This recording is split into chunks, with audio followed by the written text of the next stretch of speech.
nueva serie que se llama La creación y Dios. Esta es la sexta conferencia. La quinta la iniciamos en la conferencia anterior, en el primer servicio. Y yo les recomiendo esta serie porque estoy tratando de transcribir, ¿verdad? Y comunicarles a ustedes el capítulo 1 y el capítulo 2 del libro del Génesis. El libro del Génesis, que la palabra Génesis significa en el original orígenes, Bereshit, con B de burro en el hebreo, es el origen. Como el ser humano, voy a repetir, por sus propias capacidades finitas, limitadas, nunca podremos concluir de dónde venimos, ni cuál es el origen del universo, más que filosófica, especulaciones, hipótesis, etcétera, etcétera, pues el ser humano ha inventado.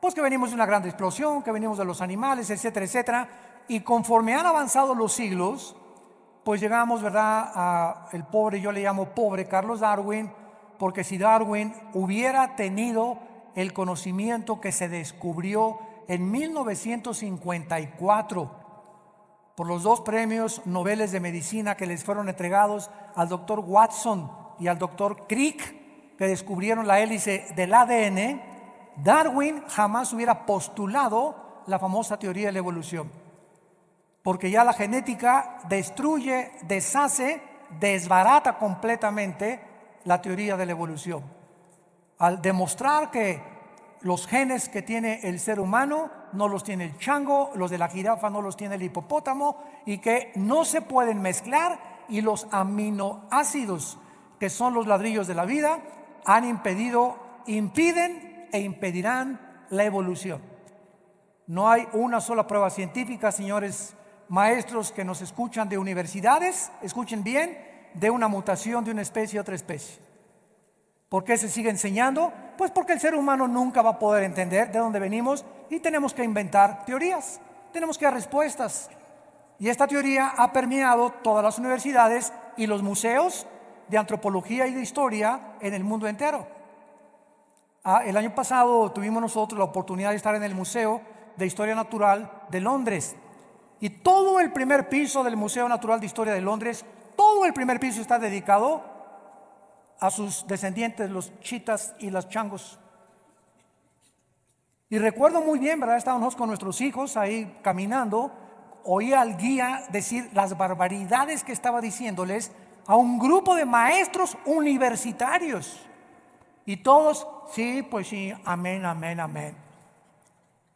De alguna manera hemos perdido la capacidad de pensar y hemos aceptado tantas cosas que hemos oído que cuando comenzamos a pensar verdaderamente y a analizar la data y la información que existe ya ahorita, decimos, ¿cómo es posible que hayamos llegado de una forma dogmática, no científica, a aceptar cosas que científicamente se contradicen? Porque la teoría de la evolución contradice, la física la contradice, la biología la contradice, y la genética fue el jaque mate a la teoría de la evolución. Abran sus Biblias en el libro del Génesis capítulo 1 y vamos a analizar en esta sexta conferencia. Les recomiendo comprar las anteriores, de veras, se los digo con todo mi corazón, no se pierdan esta serie.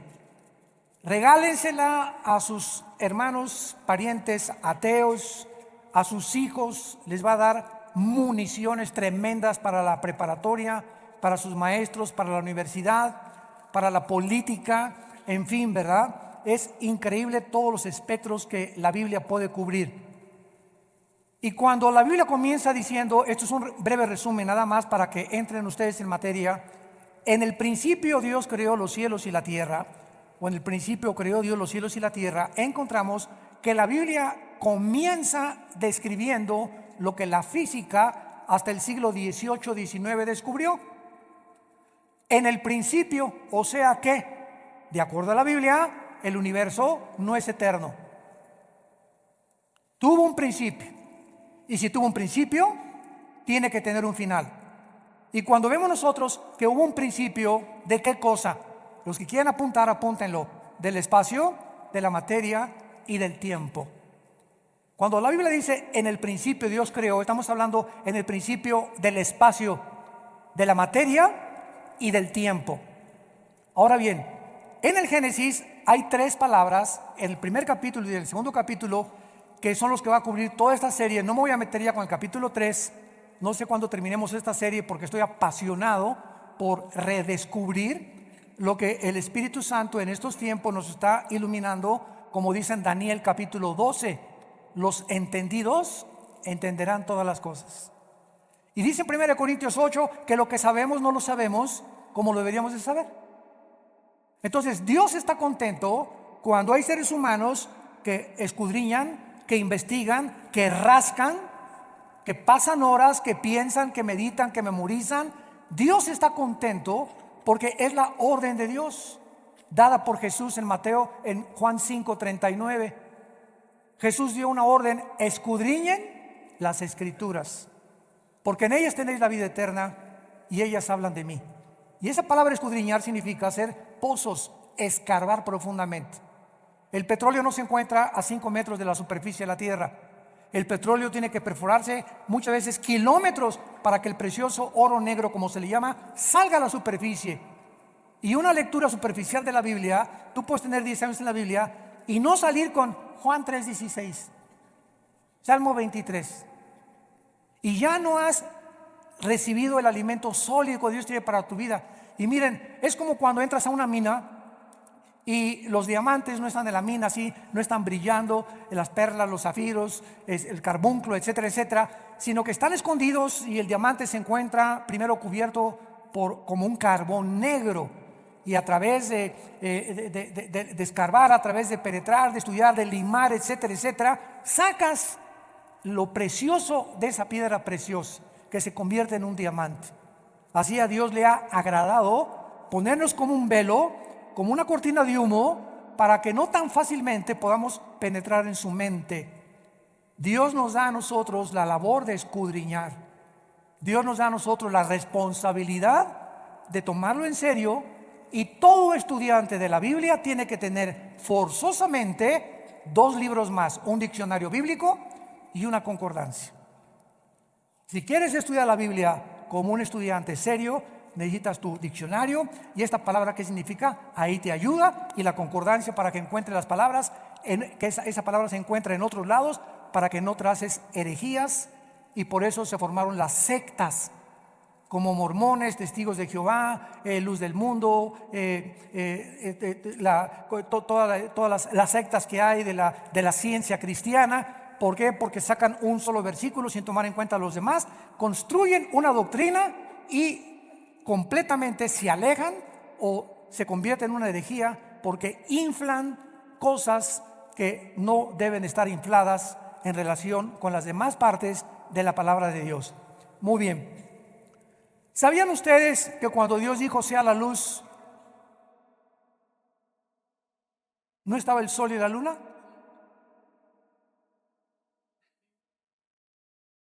En el versículo 3 Dios dijo que sea la luz, y hasta el día 4 comenzó, el sol y la luna no fueron creados. Fueron creados en el versículo 1. En el principio Dios creó, y ahí la palabra hebrea es bara, con B grande. Quiero que apunten todos ustedes, los estudiantes de la Biblia, los que toman en serio el conocimiento de Dios, las 3 palabras que en el Génesis existen para la creación de Dios y las que nos ayudan a entender lo siguiente. Cuando en el versículo 2 dice la Biblia que la tierra estaba desordenada, vacía, en estado caótico, tinieblas cubrían el abismo y el Espíritu de Dios se movió sobre las aguas, la pregunta es la siguiente: entre el versículo 1 y el versículo 2, ¿qué le pasó al mundo? Porque Isaías 45 dice que Dios no creó la tierra desolada y vacía. Entonces parece que entre el versículo 1 y el versículo 2 algo sucedió. Y estos intermedios o abismos de información teológica existen por toda la Biblia. Por ejemplo, miren, vamos a comparar rápidamente con el libro de Isaías, algo parecido, para que veamos este principio que existe en la Biblia y que todos nosotros tenemos que entender y conocer para poder descubrir las verdades. En Isaías 61, por ejemplo, miren lo que dice, versículo 2. El Espíritu de Jehová, el Señor está sobre mí, etcétera, etcétera. Versículo 2, a proclamar el año de la buena voluntad de Jehová y el día de venganza. Cuando Jesús aparece, Lucas capítulo 4, Jesús cita Isaías 61, versículo 1 y la mitad del versículo 2. ¿Por qué Jesús, cuando en Lucas 4 no cita y el día de la venganza de nuestro Dios? Porque en el versículo 2, entre estas dos frases hay 2000 años de diferencia. Cuando Jesús vino a predicar el año de la buena voluntad, pero el día de la venganza viene hasta la segunda venida de Jesucristo. ¿Se dan cuenta? Cómo en este libro, en un solo versículo, podemos encontrar entre dos frases miles de años de diferencia. Vean rápidamente en Apocalipsis capítulo 12, otro ejemplo, porque esto les va a servir a ustedes, los estudiantes de la Biblia, a entender claramente estos principios que son muy importantes para interpretar la Biblia de una forma saludable. Dice el versículo 5, hablando del nacimiento de Jesús, Apocalipsis 12:5, y ella dio a luz un varón que regirá con vara de hierro a todas las naciones, y su hijo fue arrebatado para Dios y para su trono. Aquí hay 2000 años de diferencia entre una frase y la otra. Y dio a luz un varón. Se cumplió cuando nació Jesús. Hasta que Él venga 2000 años después, regirá el mundo con vara de hierro. ¿Se dan cuenta cómo nosotros, cuando comenzamos a estudiar la Biblia y comenzamos ya a entender todos los misterios que encierra, las aparentes contradicciones que parecen muchos que la Biblia tiene, no son contradicciones, sino simplemente son el problema de la finitud y la limitación del intelecto humano? Nuestra mente es limitada. Cuando el pecado entró a la raza humana, el ADN se deterioró y se comprimió el 90% de la información que el ser humano tenía, de Dios y del universo y de todo.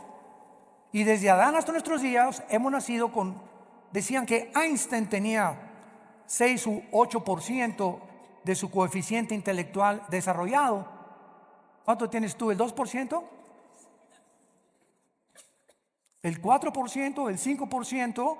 Nunca el ser humano ha llegado a imaginarse lo que la mente humana puede almacenar de información. Hay niños de 6, 7 años de edad que hablan 3 idiomas. A un niño antes de los 6, 7 años de edad le puedes enseñar 3 idiomas, hasta más. Ahora, ya que eres cristiano, si yo te invito a que pase aquí adelante, hermano Pancho, ¿podría usted recitarme de memoria el Salmo 23? Jesús mi pastor, nadie me faltará. Sígale, nomás me aprendí eso. Ni siquiera el Salmo 23 has memorizado. Menos el 90, menos un capítulo entero.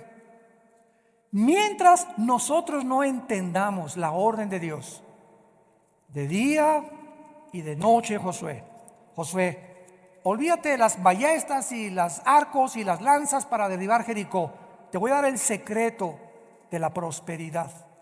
Te voy a dar el secreto, Josué, para que te vaya bien todos los días de tu vida, para que seas prosperado en todo lo que tú emprendas. ¿Cuál es ese secreto, Señor del universo? De día y de noche. De día te levantas y antes de acostarte, y de noche te levantas, abre mi Biblia, trata de leerla, memorízala, porque si no memorizamos no podemos meditar en ella. Y ya que comiences a memorizar todos los días 2 versículos en la mañana, 2 en la noche, o 4 en la mañana y 4 en la noche, y comienza a llegar a memorizar capítulos enteros de la Biblia. Es que yo no sé memorizar, no se me queda nada. Pues porque nunca has aprendido nada. ¿Cómo quieres memorizar si nunca te pones en práctica y descubres el potencial tan tremendo que Dios nos ha dejado aquí en esta calabaza? Es impresionante el potencial que tenemos, desperdiciado, puro Calimán, puras telenovelas. De día y de noche. Hermano, yo a las 12 del día, dice de día y de noche. Que nada más a las 5 de la tarde dice de día y de noche. ¿Tú vas a poner las reglas? ¿Qué es la fe? Creer lo que Dios dice. Pregunta, sé honesto, ¿lo haces? Tu fe entonces es muerta. Porque si tú no practicas lo que la Biblia dice y solamente es, creo que Jesús murió en la cruz, que su mamá fue la Virgen María, resucitó, amén, amén, gloria a su nombre, Señor, pero no haces lo que Dios te está mandando, que es el principio de la vida cristiana, nunca vas a poder tener más revelación del Espíritu Santo. Las cosas no se van a mejorar en tu vida, siempre vas a ir, siempre te estás saliendo del camino, vas a perder la brújula simplemente por desobediencia. No, pero yo te creo. Dichoso el varón que medita día y noche en la palabra de Dios, porque será como un árbol plantado, Salmo 1, que da su fruto a su tiempo, su hoja no cae, y todo lo que hace prosperará. Serás como un árbol que estás. La Biblia es la fuente que nos llena, nos prospera, y Dios ha ligado y ha relacionado mi contacto con este libro con mi salud, con mi prosperidad mental, con mi equilibrio mental, con mi salud emocional, para que yo pueda vivir para Él. Ahora, si entre el versículo 1 y el versículo 2 hay un abismo, y este abismo, escuchen, es de millones de años. Porque en el versículo 3 en adelante del capítulo 1 del Génesis comienza Dios la recreación del mundo. ¿Qué quiero decir? Que antes de que Dios pusiera al hombre en la tierra, y antes que Dios creara las plantas, o pusiera las plantas y pusiera en movimiento el sol y la luna, etcétera, etcétera, la Biblia nos revela que este planeta donde tú y yo estamos ahorita viviendo ya estuvo ocupado por los ángeles. Y que cuando vino una rebelión angelical, hubo un caos en este planeta que Dios tuvo que juzgar e inundar el planeta Tierra con agua. Y entonces, en el versículo 1, dice en el original hebreo, Bereshit bara Elohim hasamayin haaretz. Eretz, que es la palabra tierra, es seca. ¿Qué le pasó en el versículo 2? Que en el versículo 2 la tierra aparece cubierta de agua completamente, donde Dios tiene que en el cuarto y quinto día separar las aguas y subirlas para que se forme la atmósfera y abajo queden las nubes nada más. Algo le pasó a la tierra, que se produjo un caos y una desolación, como lo dice el versículo 2. Y las palabras que usa Dios en el versículo 2, la tierra estaba desordenada y vacía, son las palabras hebreas tohu y bohu, con T de tío y B de burro. Tohu con H intermedia y bohu. Y estas dos palabras significan estado caótico, estado completamente de un desastre. Dios, dice la Biblia, vayamos a Isaías 45, no creó la tierra tohu bohu, desordenada y vacía. Isaías 45 versículo 18, porque así dijo Jehová, que creó, y ahí es la palabra bara, cuando la creó de la nada, que creó los cielos, Él es Dios. El que formó, ahí se usa otra palabra, yatzar con Y, que significa darle forma. Esto es importantísimo para entender la creación de Dios. De la nada creó la materia Dios, y comenzó el tiempo, el espacio y la materia. Y ya que Dios creó los cielos y la tierra, Dios comenzó a darles forma, porque vamos a ver en Isaías 40 y en Job 38 que cuando Dios creó la tierra no la creó en estado de desolación. Dice en Job 38, lo vamos a ver en unos momentos, que cuando Dios creó la tierra, los ángeles, que se usa en la Biblia, hijos de Dios, siempre que tú veas en el Antiguo Testamento, hijos de Dios es la palabra hebrea Ben Elohim, y solamente se usa 6 veces en todo el Antiguo Testamento, y las 6 veces se refiere a los ángeles de Dios. Entonces, cuando en Job 38 del 4 en adelante dice que Dios formaba la tierra y le puso medidas, Dios calculó exactamente la curvatura, la redondez los metros que tenía que tener del norte a sur, de occidente a oriente, la distancia que la Tierra tenía que tener del Sol, para que en el movimiento alrededor del Sol la Tierra permaneciera con la vida y el ser humano pudiera vivir, el movimiento de rotación de la Tierra, con su inclinación de su eje en 23 grados y medio, fuera exactamente para que tú y yo ahorita sigamos vivos. Todo eso Dios no solamente dijo que la Tierra es así, y que brolla, y que comienza a girar, y que le dé la vuelta al Sol. Lo pudo haber hecho, pero no lo hizo así, porque Dios quería dejarnos a nosotros la información de que Él es el arquitecto por excelencia de todo lo que Él hace. Y todo lo que hace Dios, hay un propósito detrás. Y detrás de ese propósito está su sabiduría. Y cuando tú comienzas a entender la sabiduría de Dios, comienzas a adorarlo, a bendecirlo, y comienzas a entender las circunstancias que te pasan en tu vida. ¿Por qué hubo este choque? ¿Por qué perdiste el ser familiar? ¿Por qué hay tsunamis? ¿Por qué primiste estas cosas? Y comienza a tener sentido todo, porque comenzamos a penetrar en su mente. Y sus pensamientos no son nuestros pensamientos. Ese es el problema de los ateos. ¿Cuál es el problema de los ateos? Que quieren fabricar un Dios con la mente de chinche que tienen. ¿Por qué permitido es el diablo? Y si Dios es todopoderoso, a ver, bájate de arriba, bájate por favor, chiquito, y aquí siéntese usted. Tú eres Dios, ¿verdad? Tú eres el Dios de la Biblia, ¿verdad? Quiero decirte algo, si yo fueras tú, hubiera hecho un libro mejor que este. Y no tendría las contradicciones que yo he encontrado en este libro. Cerebros de renacuajo. Qué soberbia tratar de decir, es que yo hubiera fabricado otro Dios, porque el Dios que yo pienso que debería de ser, no debería actuar como tú actúas. Yo no hubiera creado ni tsunamis, ni lluvia, ni muertes, ni incendios. ¿Por qué? Porque yo soy mejor que tú. Fíjense nada más la lógica de un ateo. Y ahí es donde quedan ellos mismos desbaratados y comienzan filosóficamente a darse cuenta que es insostenible el ateísmo. El ateísmo es una filosofía y una ideología insostenible mediante la lógica elemental. Y el centro del ateísmo es siempre la amargura. Imagínense, amargados contra alguien que no existe. Jesús, María y José y el burrito que los acompaña. Así acabó Jean-Paul Sartre, el filósofo del existencialismo en 1963 en Francia. El padre del existencialismo muere y le dice a su hija: hija, quiero decirte algo antes de morir. Yo soy el filósofo por excelencia de la década de los 60, el padre de los hippies, el padre, ahora sí que al no encontrar a los jóvenes en esa época una razón y un propósito, y toda la juventud en los 60, 70, ¿verdad? Con el pelo largo, peace and love, nada más. Y comenzaron con su peace and love a meterse 5 muchachas con 2 muchachos y 3 muchachas con 10 muchachos.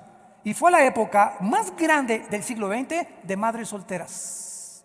El peace and love y la mota que se metieron. ¿Y todo por qué? Porque prevalecía en Europa la filosofía del ateísmo. Decía Jean-Paul Sartre, la vida no tiene ningún propósito más que el propósito que tú le quieras dar y la interpretación que tú le quieras dar a la vida. No hay un Dios que te diga qué es la vida, ni a dónde vamos, ni a dónde. Tú descubre dentro de ti mismo el propósito. Y esa filosofía de Sartre se llamó el humanismo. No el humanitarismo, que es otra cosa. Una persona humanitaria es una persona compasiva por los demás.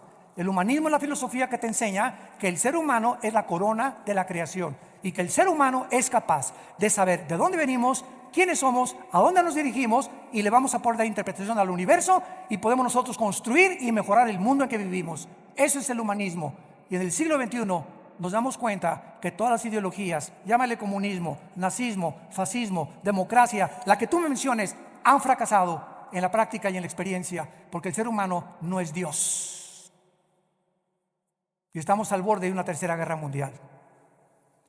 Dice en este pasaje de Isaías que estábamos viendo ahorita, 45, porque así dijo Dios: Él no creó los cielos y la tierra, la formó y la hizo y la compuso, no la creó en vano. Isaías 45, 18. No la creó en vano. Tohu es la palabra de Génesis 1, 2. Así no la creó Dios.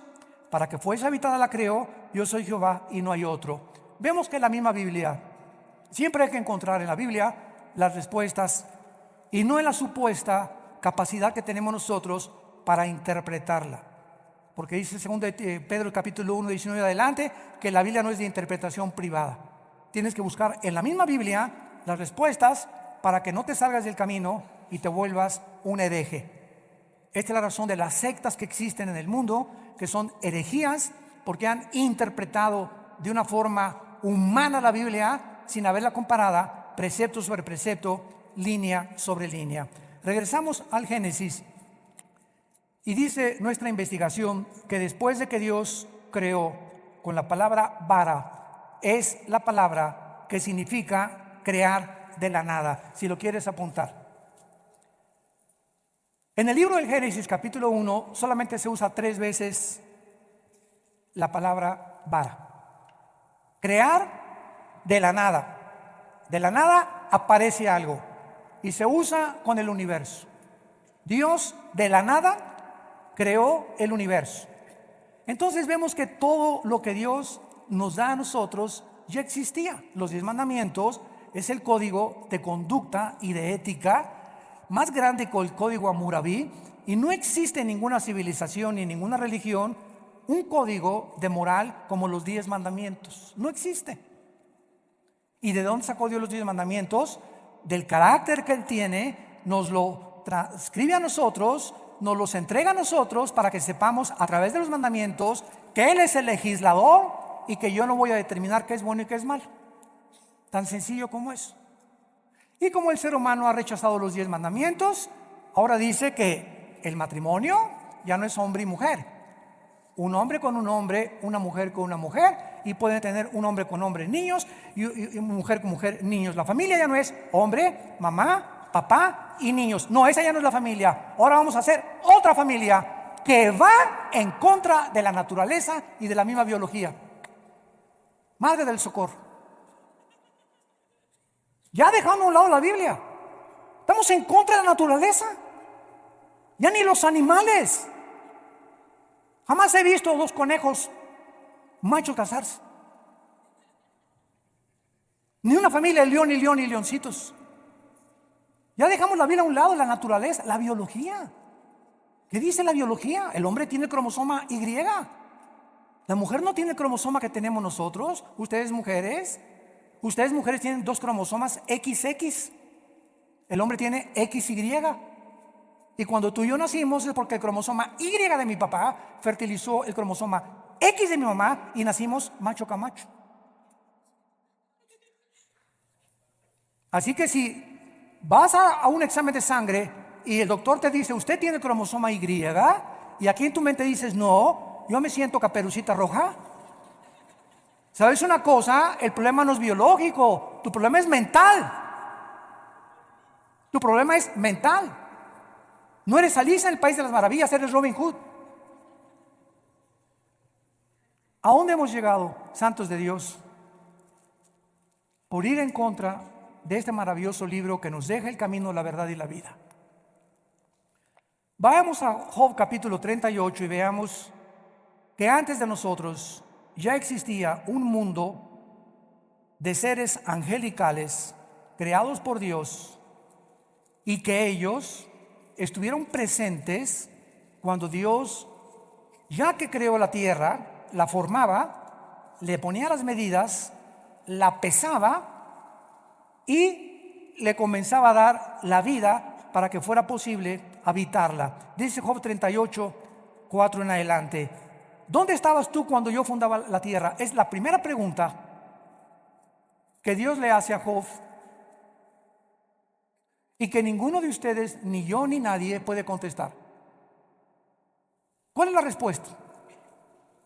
Nos pregunta Dios, ¿dónde estabas tú cuando yo fundaba la tierra? La respuesta es, Señor, no había nacido. Esa es la respuesta.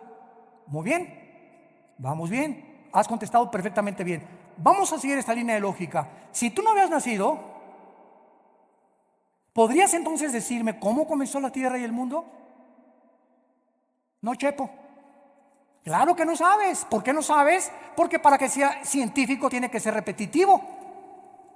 Mientras la ciencia no compruebe una teoría, y para que la ciencia compruebe una teoría tiene que ser repetitivo a través de la observación de los fenómenos, de un tubo de ensayo, entonces se le da el valor de científico y no de pseudocientífico. Entonces, si ninguno de nosotros habíamos nacido cuando comenzó todo, es imposible por los métodos que nosotros llamamos científicos que podamos llegar a concluir cómo comenzó el universo y de dónde venimos nosotros. ¿Por qué fuimos creados? ¿Por qué existimos? ¿Por qué pensamos? ¿Por qué tenemos una conciencia? ¿Por qué somos seres morales? ¿Por qué somos diferentes a los animales en la conciencia y en la conciencia que tenemos de Dios? Porque la Biblia nos muestra que fuimos creados a su imagen y semejanza como agentes morales. Y cuando el ser humano rechaza la información de Dios, el ser humano se convierte en Dios y comenzamos a salirnos completamente del corral y los lobos se están comiendo a la humanidad con ideologías, con ciencias, con inmoralidad y con todo lo que existe a nuestro alrededor. ¿Dónde estabas tú cuando yo fundaba la tierra? Vean el propósito de esta pregunta. Házmelo saber si tienes inteligencia. O sea, nuestra inteligencia, o a los que llamamos nosotros inteligentes, no nos sirve para poder descubrir el origen del mundo. ¿Ok? La inteligencia que llamamos nosotros inteligencia no nos sirve para poder concluir cómo comenzó el universo. Y entonces, como no sabemos, los científicos han usado 96, apúntalo, 96 métodos para datar la edad del universo. Entre estos 96 métodos científicos se encuentra el más cercano a todos, que se llama el carbono 14. El carbono 14 lo aspiran los animales, y cuando el animal se muere, la cantidad que existe de carbono, porque carbono existe casi en todo el universo, hidrógeno y carbono son los dos elementos principales de todo el universo. Entonces el animal muere y entonces llegan los científicos y le aplican la prueba para saber cuánto carbono 14 tiene el colmillo o el fósil de determinada roca o de determinado animal, y calculan billones o millones de años de ese animal. Pues este dinosaurio que acaban de encontrar en Argentina tiene 12 billones de años. ¿Cómo supieron esta cantidad y esta información? Es aproximada. Ningún método científico es exacto. Entonces, entre 10 dicen y entre 13 billones de años. Ok. El otro método científico es la radiactividad. Y el otro es el potasio-argón, que son los tres más cercanos a darnos fechas aproximadas de la edad de las cosas. Muy bien. De acuerdo a la paleontología y a la astronomía y a la geología, el planeta Tierra tiene de 13 a 15 billones de años. Y escuchen, hace 30, 40 años había un grupo de ateos dirigidos por un hombre que se llamaba Christopher Hitchens, que acaba de morir, un inglés ateo, y murió en el ateísmo, desgraciadamente. Y él comenzó a atacar la Biblia porque comenzó a decir: a ver ustedes los cristianos, ¿cuántos años dicen ustedes que tiene la tierra? Y había un grupo de cristianos muy dogmáticos que se llamaron los cristianos del Instituto para la Investigación Científica, que tiene sus oficinas en San Diego, California. Entonces, este grupo de científicos, dirigidos por un hombre, y esto es es el conocimiento público, Henry Morris, ya murió, un hombre de Dios, pero hace 30 años no tenía la información que tenemos del universo que tenemos ahorita. Entonces el doctor Morris y como 700 científicos y astrofísicos cristianos con doctorados, con PhD en inglés, dijeron que el que no creía que la Tierra el que creía que la Tierra tenía más de 1 millón de años era un ateo y era un hereje. Porque si nosotros concluimos, no, si la Tierra tiene millones de años, estamos favoreciendo la teoría de la evolución.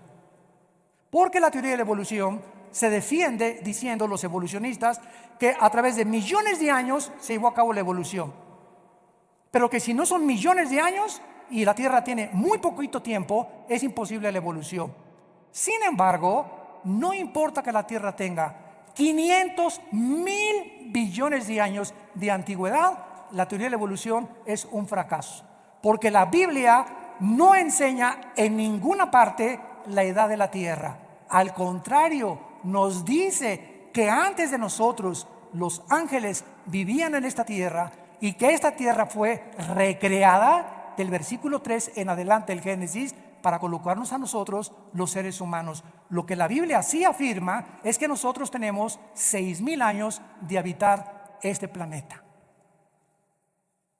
De Adán a nuestros días aproximadamente tenemos 6,000 años de vida y de historia humana. Pero el planeta Tierra no contradice la paleontología, ni la geología, ni la astronomía. El planeta Tierra tiene bíblicamente también billones de años. Y aquí lo leemos en Job capítulo 38. Aquí en el versículo 5, la segunda pregunta que le hace Dios: ¿quién ordenó sus medidas, si lo sabes? ¿O quién extendió sobre ellas cordel? ¿Sobre qué están fundadas sus basas? ¿O quién puso su piedra angular? ¿Se acuerdan ustedes, los que nacieron antes de Cristo? Los de la cuarta edad. Porque ya hay cuarta edad, ya hay primera, segunda, tercera y ahora hay hasta cuarta edad. No sé quién lo inventó, pero por ahí ya está saliendo el rumor. Muy bien. Los que ya tienen más de 70, 80 años de edad, ¿se acordarán ustedes? Yo no me acuerdo. Al ratito los alcanzamos.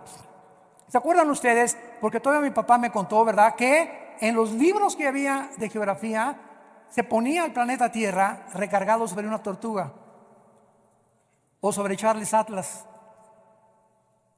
O sea, los científicos hasta el siglo XIX, Galileo Galilei, casi lo crucifican y lo encerraron el Vaticano, porque el Vaticano, que era la ley suprema de Europa durante casi 16, 17 siglos, el Vaticano estableció que el Sol giraba alrededor de la Tierra.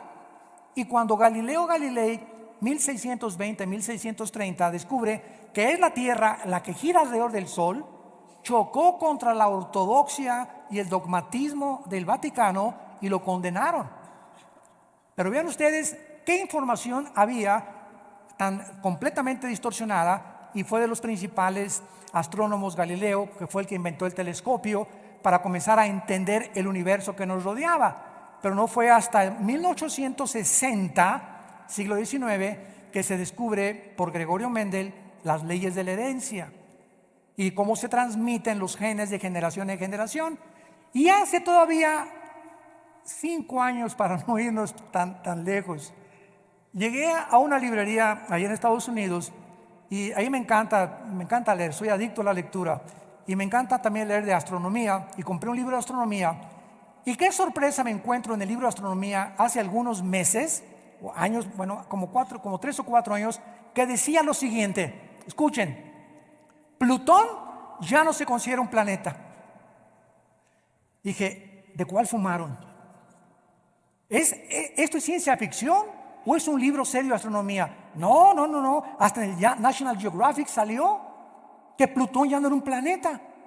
Yo le dije a mi esposa: oye, cuando era joven y cuando era niño, en todos los libros de astronomía Plutón era considerado un planeta, y de la noche a la mañana lo borran, y ahora los astrónomos concluyen de que siempre Plutón no es un planeta porque no reúne las características que se descubrieron en el siglo XXI que deben tener los planetas.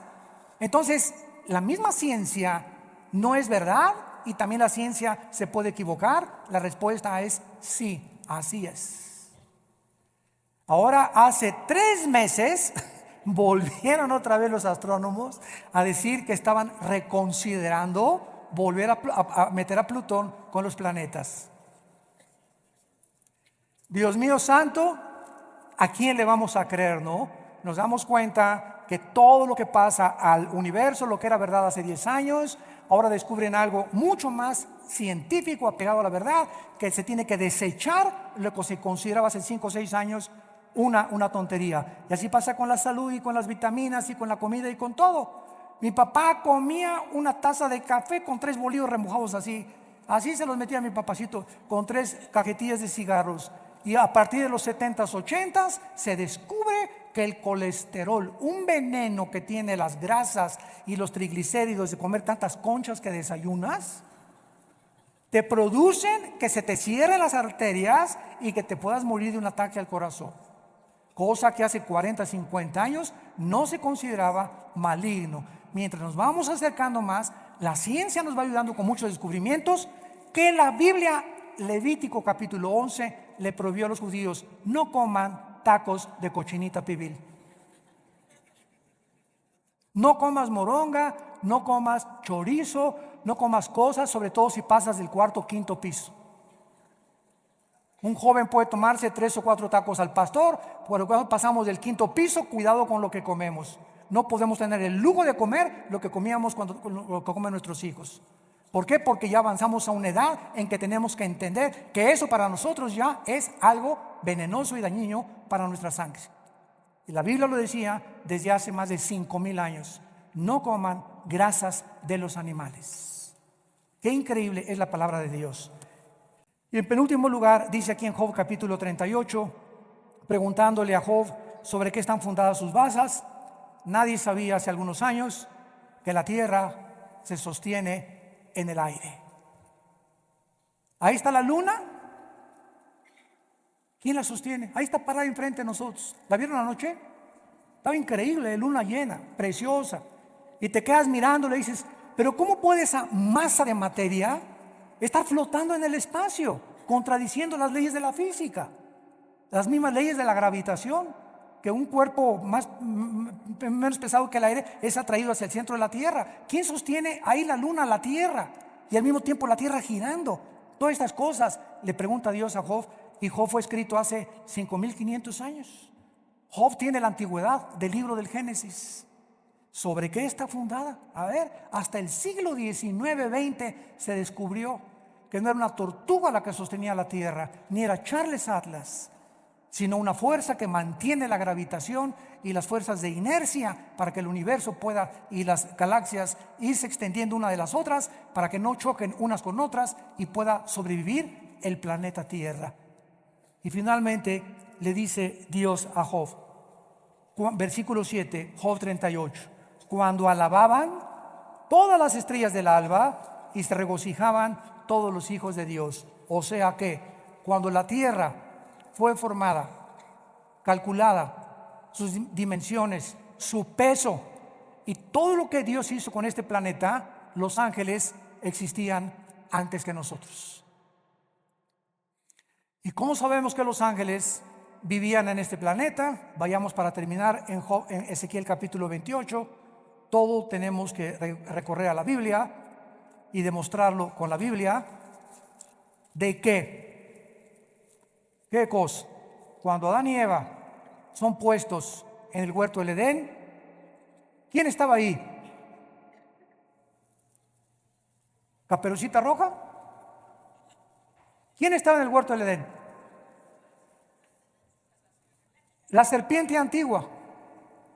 Y es interesante que esa palabra en Génesis 3:1, esa palabra serpiente, no es la palabra reptil en el hebreo, es la palabra hashash, con H, hashash, que significa un ser luminoso.